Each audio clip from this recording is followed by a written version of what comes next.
kecenderungan kepada tahun baru Islam sebenarnya. Awalnya itulah 1 Muharram.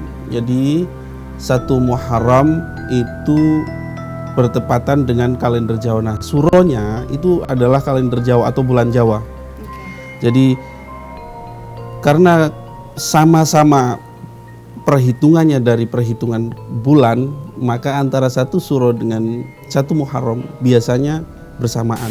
Jadi di Islam sendiri tidak mengenal larangan di malam 1 suro, bahkan banyak anjuran. Justru anjurannya, salah satu anjuran yang ditekankan untuk dilakukan pada 1 Muharram itu adalah membaca doa akhir tahun dan awal tahun biasanya. Gitu. Jadi di akhir tahun itu kayak nanti kan jatuh insya Allah di hari Sabtu ya. Nah, Sabtu. Nah, itu jadi di Jumat ba'da asar itu kita sudah membaca doa akhir tahun.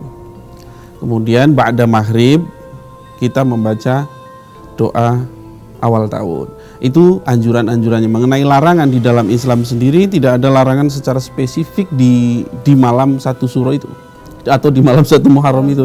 Jadi tidak ada larangan spesifik.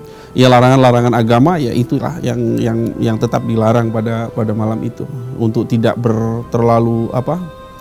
tidak terlalu lalai dengan hadirnya malam 1 suro itu. Ada yang pernah bilang bahwa malam 1 suro ini sebagai malam pestanya makhluk halus. Oke. Pandangan Pak Ustadz sendiri soal itu gimana Pak Ustadz? Oke. Jadi kalau dibilang pestanya makhluk halus bisa jadi. Oke. Bisa jadi karena tadi saya bilang bahwa pergeseran semesta ini dari Dzulhijjah menuju Muharram jelas mempunyai kekuatan magis tersendiri. Itu secara ilmiah bisa dibuktikan kok gitu. Sebagaimana dibuktikannya bulan sabit, bulan pertama ya. Oh, bulan pertama dalam tahun dalam tahun Hijriah dengan bulan purnama ya di tahun Hijriah. Itu secara metafisika emang mempunyai kekuatan sendiri dan bisa dibuktikan secara fisika kan gitu.